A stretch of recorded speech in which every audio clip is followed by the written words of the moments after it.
前这个华视新闻有报道乡亲知，讲有民众到这个台北市政府转运站的南城的便所，坐伫这个马桶顶，竟然发现隔板的面顶探出一粒人头，哪像咧个偷看。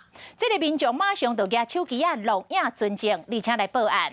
这警方追到人咯，竟然是台北市议员王馨仪服务处周卫生金的副主任，也毋过伊讲，这一切拢是误会。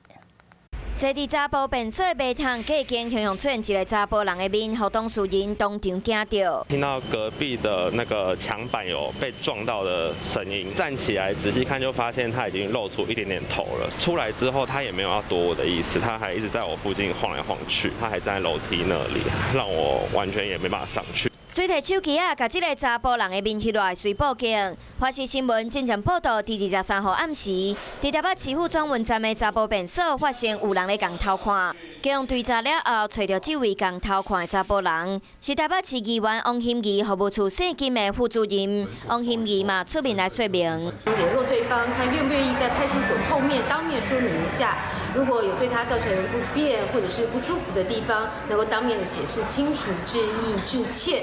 不过对方拒绝了。